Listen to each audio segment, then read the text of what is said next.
Hello friends, चलिए आज की देख लेते हैं इंपॉर्टेंट न्यूज़ जो गवर्नमेंट से रिलेटेड न्यूज़ है। चलिए शुरू करते हैं। जीने के अधिकार में भोजन भी एक देश एक राशन कार्ड जुलाई 31 जुलाई तक करें लागू। तो यहाँ पर सुप्रीम कोर्ट ने आदेश दे दिया है कि सभी राज्य 31 जुलाई तक कानून ये लागू करें। सुप्रीम कोर्ट ने कहा कोई भूख से ना मरे, गरीबों को खाद्य सुरक्षा देना सभी सरकारों की जवाबदेही, श्रमिकों के लिए सामुदायिक रसोई चलाने के निर्देश दिए, सभी लोगों को मिले बुनियादी भोजन। श्रम एवं रोजगार मंत्रालय का उदासीन रवैया अक्षम्य है। सुप्रीम कोर्ट ने महामारी के दौरान प्रवासी कामगारों की परेशानियों का हवाला देते हुए कहा श्रम एवं रोजगार मंत्रालय की बेपरवाही और उदासीन रवैया अक्षम्य है। गैर मान्यता प्राप्त श्रमिक योजना का लाभ उठाने में विफल। सुप्रीम कोर्ट ने 2017-2018 में राष्ट्रीय सांख्यिकी कार्यालय के सर्वेक्षण का हवाला दिया, जिसमें असंगठित क्षेत्र में काम करने वाले लोगों की संख्या 38 करोड़ बताई गई थी।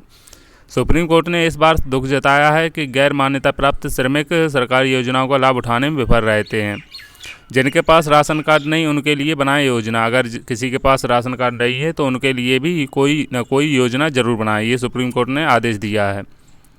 संविधान के अनुच्छेद 21 के तहत जीने के मौलिक अधिकार में भोजन और अन्य बुनियादी ज़रूरतें भी शामिल हो सकती हैं। शीर्ष अदालत ने अपने फैसले में सभी राज्यों केंद्र शासित प्रदेशों को एक राष्ट्र एक राशन कार्ड योजना को 31 जुलाई तक लागू करने और महामारी को खत्म होने तक प्रवासी श्रमिकों के लिए सामुदायिक रसोई चलाने का निर्देश दिया है। नेक्स्ट न्यूज़ यहाँ पर देख लेते हैं दोस्तों। सीए की परीक्षा जांच जुलाई से ही, सुप्रीम कोर्ट का रद्द करने से इनकार। सुप्रीम कोर्ट ने मंगलवार को साफ कर दिया कि वह 5 जुलाई से शुरू हो रही चार्टर्ड अकाउंट सीए परीक्षा 2021 को स्थगित करने का निर्देश नहीं देगा। शीर्ष अदालत हालांकि उन छात्रों के लिए परीक्षा से बाहर निकलने के ऑप्ट आउट विकल्प देने की याचिका पर विचार करने को राजी हो गया है, जो कोरोना के कारण परीक्षा में शामिल नहीं हो पाएंगे। सुप्रीम कोर्ट में institute of chartered account of India ICAI ने बताया कि कोई विद्यार्थी यदि कोरोना संक्रमण के कारण परीक्षा नहीं दे पाया तो उसे एक और मौका दिया जाएगा। ICAI की ओर से पेश वरिष्ठ वकील रामजी श्रीनिवासन ने कहा मुख्य चिकित्सा अधिकारी कोरोना पीड़ित छात्रों को प्रमाण पत्र जारी कर सकते हैं। उन्होंने कहा कि परीक्षा के परिणाम जल्द घोषित किए जाएंगे। जस्टिस MM खानविलकर की पीठ इस परीक्षा जुड़े अन्य मसलों पर बुधवार को विचार करेगी और आदेश भी पारित कर सकती है। नेक्स्ट न्यूज़ यहाँ पर है। शिक्षकों की काउंसलिंग की प्रक्रिया हुई पूरी। जिले में यहाँ पर दी गई है, कासगंज जिले में 69,000 शिक्षक भर्ती के तहत होने वाली नियुक्ति के लिए काउंसलिंग का कार्य पूरा कर लिया गया है। काउंसलिंग के लिए 7 शिक्षक नहीं पहुंचे। इन शिक्षकों को बुधवार को जारी होने वाले नियुक्ति पत्र पर शासन से रोक लगा दिए जाने से इनका वितरण नहीं किया जाएगा। नेक्स्ट न्यूज़ यहाँ पर दोस्तों देख लेते हैं। केरोसिन के घरेलू खपत के बारे में यहाँ पर आंकड़े दिए हुए हैं। ऊर्जा के कई स्रोत उपलब्ध होने के बावजूद देश में केरोसिन की घरेलू खपत जारी है। अभी तक केरोसिन की घरेलू खपत जारी है। वर्ष 2019-20 में केरोसिन की कुल खपत 2000 मीट्रिक टन से अधिक रही। यहाँ पर आंकड़े दिए हैं, देखिए यहाँ पर 2016-17 में 5000 मीट्रिक टन थी और यहाँ पर 2017-18 में 3000 मीट्रिक टन, 2018-19 में 3000 मीट्रिक टन और 2019 में ये 2000 मीट्रिक टन रही। आंकड़े 1000 मीट्रिक टन में हैं यहाँ पर। और ये किसने रिपोर्ट जारी की है, ये आंकड़े किसने जारी किए हैं, ये ministry of petroleum and natural gas ने जारी किए हैं। नेक्स्ट ये न्यूज़ यहाँ पर देख लेते हैं। बांग्लादेश वायुसेना की पासिंग आउट परेड का निरीक्षण करने वाले पहले विदेशी सैन्य प्रमुख बने एयर चीफ भदौरिया। भारत व बांग्लादेश के संबंधों को नई व महत्वपूर्ण मजबूती देते हुए वायुसेना प्रमुख RKS भदौरिया, अभी वायुसेना प्रमुख हमारे कौन है भारत देश के, तो ये RKS भदौरिया हैं। इन्होंने बांग्लादेश एयरफोर्स की पासिंग आउट परेड व कमीशनिंग सेरेमनी का निरीक्षण किया। ऐसा करने वाले वे पहले विदेशी सैन्य सेवा प्रमुख बन गए हैं। बांग्लादेश एयरफोर्स अकादमी जसौर में सोमवार को हुए इस आयोजन के लिए बांग्लादेश में उनके समकक्ष एयर मार्शल शेख अब्दुल हनान ने उन्हें आमंत्रित किया था। जो बांग्लादेश के एयर मार्शल हैं कौन है, शेख अब्दुल हनान, उन्होंने इन्हें भदौरिया को आमंत्रित किया था। बांग्लादेश 1971 में हुई अपनी आज़ादी की लड़ाई की स्वर्ण जयंती मना रहा है। भदौरिया ने परेड में कैडेट्स को प्रमाण पत्र, ट्रॉफी और फ्लाइंग बैज सौंपे। वक्तव्य में भारत बांग्लादेश के गहरे ऐतिहासिक व भाईचारे भरे संबंधों का उल्लेख कर रहा। रक्षा सहयोग इन संबंधों का महत्वपूर्ण स्तंभ है। बांग्लादेश एयरफोर्स की पासिंग आउट परेड का निरीक्षण करते वायुसेना प्रमुख भदौरिया, देखिए यहाँ पर ये परीक्षण कर रहे हैं, निरीक्षण कर रहे हैं इसका। देखिए यहाँ पर ये इमेज दिया गया है।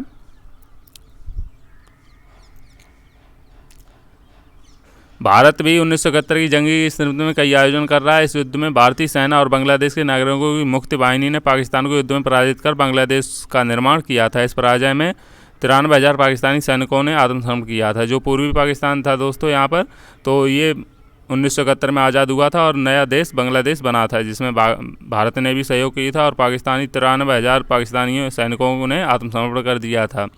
नेक्स्ट न्यूज़ यहाँ पर देख लेते हैं। नौकरी के लिए राजस्थान और बिहार के परीक्षार्थियों का विरोध प्रदर्शन। राजस्थान और बिहार के परीक्षार्थियों ने विरोध प्रदर्शन किया है। कांग्रेस मुख्यालय पर मुर्गा बनकर प्रदर्शन कर रहे युवा, यहाँ पर ये राजस्थान में मुर्गा बने।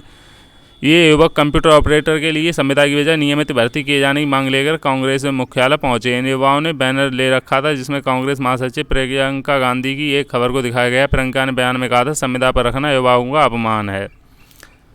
यहाँ पर दूसरी न्यूज़ है। एसटीई अभ्यर्थियों को पुलिस ने दौड़ाकर पीटा। बिहार की राजधानी में अपनी मांगों को लेकर शिक्षा मंत्री आवास का घेराव करने जा रहे एसटीईटी अभ्यर्थियों को पुलिस ने दौड़ा कर पीटा है। अभ्यर्थियों का कहना है कि जिस तरह पूर्व के एसटीईटी अभ्यर्थियों को छठे चरण के नियोजन में शामिल होने का मौका दिया जा रहा है, उसी तरह उन्हें भी मिले। नेक्स्ट न्यूज़ यहाँ पर देख लेते हैं दोस्तों। खगोलीय घटना से संबंधित है। बर्नार्डिनेली स्टीन का आकार अमेरिका के हवाई द्वीप से भी बड़ा। ये एक धूमकेतु है जिसका नाम क्या रखा है, बर्नार्डिनेली बर्नस्टीन, और ये अमेरिका का जो हवाई द्वीप है उससे भी बड़ा है। 2031 में दिखेगा सबसे बड़ा धूमकेतु, ये 2031 में दिखेगा। अब तक का ज्ञात सबसे बड़ा धूमकेतु सूर्य के निकट आ रहा है। 10 साल बाद यानी 2031 में हम इसे दूरबीन की सहायता से पृथ्वी से ही देख सकेंगे। इस धूमकेतु का आकार 62 से 125 मील तक का होने का अनुमान है। सी 2014 UN 271 धूमकेतु को पेंसिल्वेनिया विश्वविद्यालय खगोल भौतिक शास्त्री पेड्रो बर्नार्डिनेली व गैरी बर्नस्टीन द्वारा खोजा गया। इन दोनों लोगों ने खोजा और इसका धूमकेतु का नाम क्या रखा है, सी 2014 UN 271। आकार में यह अमेरिका के हवाई द्वीप से भी बड़ा माना जा रहा है। 1990 के दशक में नजर आया था। हेल-बॉप धूमकेतु करीब 25 मील लंबा था। एडिनबर्ग विश्वविद्यालय खगोल वैज्ञानिक कॉलिन स्नोडग्रास के अनुसार यह अब तक का सबसे बड़ा धूमकेतु हो सकता है। अध्ययन का अवसर। धूमकेतु अक्सर बर्फ के बने होते हैं और उनकी उम्र सूर्य के बराबर मानी जाती है। अनुमान के है कि हमारी पृथ्वी पर पानी व जीवन के लिए उपयोगी तत्व पहुंचाने में इनका हाथ था। यही वजह है कि बर्नार्डिनेली बर्नस्टीन हमें अध्ययन का एक अनूठा अवसर देने जा रहा है। 200 करोड़ मील दूर से देख सकेंगे। अभी नेपच्यूनी कक्षा में है ये धूमकेतु। नेपच्यूनी कक्षा में अगले 10 वर्ष में हमारे सौरमंडल में दाखिल होगा। इस दौरान सूर्य की किरणों इस पर मौजूद अधिकतर बर्फ पिघल जाएगी, जिससे यह ज़्यादा चमकीला नजर आएगा। पृथ्वी से हम इसे 200 करोड़ मील दूर से देख पाएंगे। नेक्स्ट न्यूज़ यहाँ पर है। हाईकोर्ट के आदेश पर चारधाम यात्रा स्थगित। उत्तराखंड सरकार ने 1 जुलाई से चारधाम यात्रा शुरू करने के फैसले पर तत्काल प्रभाव से रोक लगा दी है। सरकार ने यह निर्णय हाईकोर्ट के आदेश के अनुपालन में दिया है, तो अभी रोक लग गई है। देखते हैं अगली डेट्स कब जारी की जाती हैं। नेक्स्ट न्यूज़ यहाँ पर है। दक्षिण अफ्रीका के पूर्व राष्ट्रपति जैकब जुमा को 15 माह की जेल। जो दक्षिण अफ्रीका के पूर्व राष्ट्रपति थे जैकब जुमा, उन्हें 15 माह की जेल हुई है। शीर्ष कोर्ट ने जैकब जुमा को अदालत की अवमानना के अपराध पर सुनाई है सजा। खुद को पुलिस को सौंपने के लिए 5 दिन का समय। गुप्ता बंधुओं को लाभ पहुंचाने के आरोप लगे हैं इन पर। दक्षिण अफ्रीका के पूर्व राष्ट्रपति जैकब जुमा के खिलाफ आरोप है कि उन्होंने अपने कार्यकाल के दौरान अपने करीबी भारतीय मूल के व्यापारियों अतुल अजय राजेश गुप्ता को देश के संसाधनों को लूटने और सरकारी नीति को प्रभावित करने की अनुमति दी। गुप्ता बंधु फिलहाल दुबई भाग गए हैं। गुप्ता बंधुओं को जुमा से कथित निकटता के कारण 50 अरब से ज़्यादा रैंड स्थानीय मुद्रा के भ्रष्टाचार में नामित किया गया है। नेक्स्ट न्यूज़ यहाँ पर देख लेते हैं दोस्तों। सीमा को टोक्यो का टिकट मिल गया है। अनुभवी चक्का फेंक खिलाड़ी। कौन सी सीमा किस खेल से संबंधित है? ये चक्का फेंक से संबंधित हैं। राष्ट्रीय अंतर्राज्य एथलेटिक्स चैंपियनशिप में इन्होंने स्वर्ण जीता और ओलंपिक का टिकट भी इन्होंने कटा लिया। 2018 राष्ट्रमंडल खेलों में रजत और एशियाई खेलों में कांस्य पदक जीतने वाली 37 वर्षीय पूनिया ने ओलंपिक क्वालिफाई मार्क हासिल कर लिया है। सीमा व्यक्तिगत स्पर्धा के लिए क्वालिफाई करने वाली 12वीं भारतीय महिला खिलाड़ी हैं।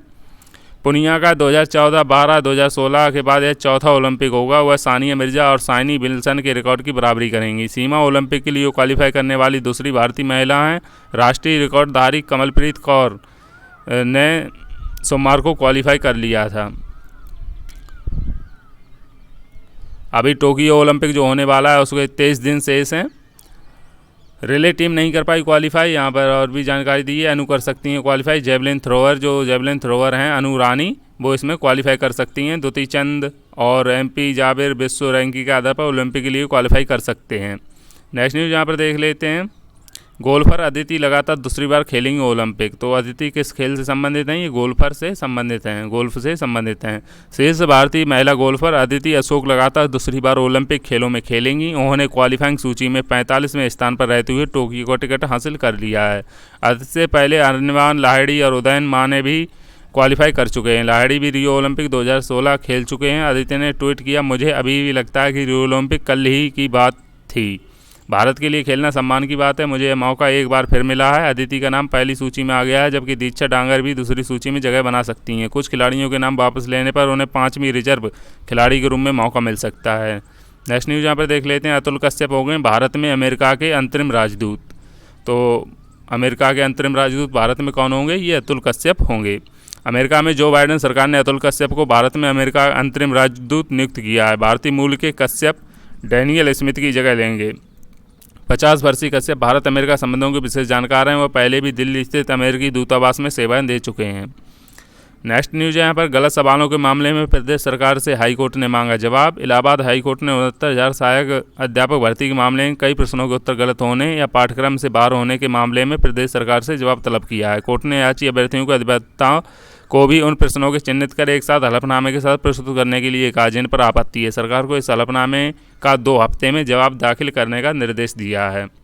कोर्ट ने बिना नियुक्ति प्रक्रिया में हस्तक्षेप करते हुए इस दौरान की गई नियुक्तियां इस याचिका पर होने वाले निर्णय पर निर्भर करेंगी। अपीलों की सुनवाई 3 अगस्त को होगी। यह आदेश न्यायमूर्ति मनोज मिश्र तथा न्यायमूर्ति दिनेश पाठक की खंडपीठ ने अभिषेक श्रीवास्तव व 14 अन्य सहित कई विशेष अपीलों की सुनवाई करते हुए दिया है। अपील में एकल पीठ के 7 मई 21 के फैसले को चुनौती दी गई है। एकल पीठ ने यह कहते हुए याचिका खारिज कर दी थी कि प्रश्न के उत्तर सही हैं या गलत, अथवा प्रश्न पाठ्यक्रम से बाहर हैं कि या नहीं। इन तथ्यात्मक सवालों को लेकर याचिका पोषणीय नहीं है। अपीलार्थियों का कहना है कि एकल पीठ का आदेश सही नहीं है।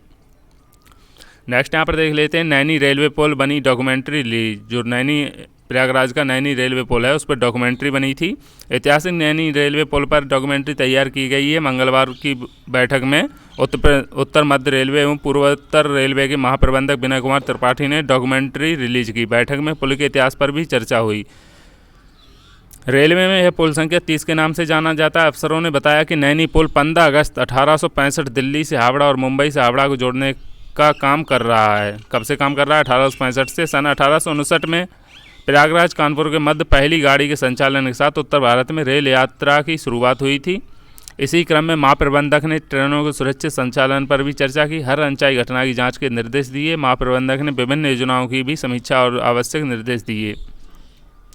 नेक्स्ट न्यूज़ यहाँ पर देख लेते हैं। CGL 2019 टायर 3 परीक्षा टायर 3 में 45,461 अभ्यर्थी सफल घोषित। कोरोना की दूसरी लहर के बाद SSC ने बड़ी भर्ती परीक्षा का परिणाम जारी किया। अभ्यर्थियों को आवेदन में गलती सुधारने का मौका भी दिया गया है। कर्मचारी चयन आयोग SSC ने संयुक्त स्नातक स्तरीय CGL 2019 भर्ती परीक्षा टायर 3 का परिणाम मंगलवार को घोषित कर दिया। परिणाम में कुल 45,461 अभ्यर्थी सफल हुए। अब इन अभ्यर्थियों का स्किल टेस्ट एवं डॉक्यूमेंट वेरिफिकेशन के बाद अंतिम परिणाम जारी कर दिया जाएगा। 22 नवंबर 2020 को हुई टायर 3 परीक्षा में शामिल अभ्यर्थी आयोग की वेबसाइट ssc.nic.in पर जाकर परिणाम देख सकते हैं। SSC CGL टायर 3 का परिणाम अलग अलग 4 श्रेणी में घोषित किया गया है। 4 श्रेणियों में असिस्टेंट ऑडिट ऑफिसर AAO के लिए 2238, जूनियर स्टैटिकल ऑफिसर JSAO के लिए 1862 पोस्ट फॉर रिकरिंग CPT यहाँ पर जानकारी दी है कि इसमें कितनी पोस्टें हैं। तो आप आयोग की वेबसाइट पर जाकर अपना देख सकते हैं अगर आपने अप्लाई किया था और आपका टायर 3 एग्ज़ाम हुआ था। आयोग की ओर से जारी नोटिस में कहा गया है कि अभ्यर्थियों के अंक आयोग की वेबसाइट पर 9 जुलाई को अपलोड कर दिए जाएंगे। जो अंक हैं वो कब अपलोड कर दिए जाएंगे? 9 जुलाई को। जो स्किल टेस्ट होगा एवं डॉक्यूमेंट वेरिफिकेशन में शामिल होना होगा। 45,461 सफल अभ्यर्थियों को स्किल टेस्ट एवं डॉक्यूमेंट वेरिफिकेशन में शामिल होना होगा। आयोग की ओर से जारी नोटिस में कहा गया है अभ्यर्थियों के अंक आयोग की वेबसाइट पर 9 जुलाई को अपलोड कर दिए जाएंगे। यहाँ पर अभ्यर्थियों को आवेदन में गलती सुधारने का मौका। उत्तर प्रदेश लोक सेवा आयोग UPPSC की ओर से सीधी भर्ती के लिए 28 मई को जारी विज्ञापन किए गए आवेदन में बड़ी संख्या में अभ्यर्थियों ने गलती कर दी है। इन अभ्यर्थियों को आवेदन में संशोधन के लिए आयोग ने एक अन्य अवसर प्रदान किया है। अभ्यर्थी 30 जून से 7 जुलाई तक अपने आवेदन में ऑनलाइन संशोधन कर सकते हैं। कब से कब तक? 30 जून से 7 जुलाई तक। यूपीपीएससी ने 28 मई को चिकित्सा एवं स्वास्थ्य सेवा विभाग में 15 प्रकार के 3620 पदों पर भर्ती के लिए वेबसाइट पर विज्ञापन जारी किया था। 25 जून ऑनलाइन आवेदन सबमिट करने की अंतिम तिथि थी। 28 जून निर्धारित की गई थी। और आवेदन फॉर्म भरने में बड़ी संख्या में अभ्यर्थियों ने गलती की है, तो इसमें उन्होंने मौका दिया है 30 जून से 7 जुलाई तक उसमें आप संशोधित कर सकते हैं अपने आवेदन को। आईटीआई छात्रों की होगी ऑनलाइन परीक्षा। महानिदेशक प्रशिक्षण एवं सेवा आयोजन भारत सरकार ने आईटीआई के छात्रों को प्रमोट करने की बजाय परीक्षा कराने को प्राथमिकता दी है। महानिदेशक ने छात्रों को प्रमोट करने से मना कर दिया है। इससे ऑनलाइन परीक्षा कराने का रास्ता साफ हो गया है। राज्य व्यावसायिक शिक्षा परिषद ऑनलाइन परीक्षा कराने की तैयारी में जुट गया है। छात्रों के पास ऑनलाइन परीक्षा देने के क्या साधन है, अब इसका ब्यौरा जुटाया जा रहा है। परीक्षा जुलाई में प्रस्तावित है, लेकिन अब तक शेड्यूल तय नहीं किया गया है। इससे परीक्षा में देरी हो सकती है। विभाग अब पता कर रहा है कि कितने छात्रों के पास लैपटॉप, कंप्यूटर या मोबाइल हैं। नेक्स्ट न्यूज़ यहाँ पर देख लेते हैं। प्राचार्यों प्रवक्ताओं के तबादले की प्रक्रिया 6 जुलाई तक होगी। जो प्राचार्य और प्रवक्ताओं के तबादले हो रहे हैं तो उनकी प्रक्रिया कब तक होगी? 6 जुलाई तक होगी। प्रस्तावित समय सारणी ऑनलाइन प्रणाली से होगा स्थानांतरण। प्राचार्यों का भी होगा तबादला। 24 जून से शुरू कर दी जाएगी प्रक्रिया। यहाँ पर और भी न्यूज़ दी गई हैं, यह आप देख सकते हैं दोस्तों। नेक्स्ट न्यूज़ यहाँ पर देख लेते हैं। पर्यटन उद्योग की गुहार, कर्ज नहीं मदद चाहिए। वित्त मंत्री को पत्र लिखकर कर्मचारियों के वेतन का 50% मांगा। पर्यटक वीज़ा जारी करने की मांग की। तो पर्यटन उद्योग ने अभी कहा है हमें कर्ज नहीं चाहिए, हमें मदद चाहिए। नेक्स्ट न्यूज़ यहाँ पर देख लेते हैं। देश की आधी कामकाजी आबादी पर कर्ज का बोझ, CIC की रिपोर्ट। नौकरियाँ जाने से हुए मजबूर। तो मार्च में ही पर्सनल लोन 13.5% बढ़ा। RBI रिजर्व बैंक ने मंगलवार को बताया कि मार्च 2021 में ही पर्सनल लोन 13.5% बढ़ गया है, लेकिन औद्योगिक कर्ज की मांग कम रही है। मार्च तिमाही में निजी बैंकों ने सबसे ज़्यादा कर्ज बांटे और कुल कर्ज में उनकी हिस्सेदारी 36.5% पहुँच गई, जो एक साल में पहले 35.4 और 5 साल पहले तक 24.8% थी। घरेलू कर्ज में सालाना आधार पर 10.9% वृद्धि हुई है। महिला कर्जदारों की हिस्सेदारी कम है। यहाँ पर ये आंकड़े दिए गए हैं। नेक्स्ट न्यूज़ यहाँ पर देख लेते हैं। सिपाही भर्ती के अभ्यर्थियों ने किया प्रदर्शन। तो ये कौन सी सिपाही भर्ती है? राष्ट्रपति के लखनऊ दौरे जो 2015 में सिपाही भर्ती हुई थी, तो उसमें 3528 पद रह गए थे। उनको भरे जाने के विरोध में उनको भरे जाने के लिए अभ्यर्थी धरना दे रहे हैं।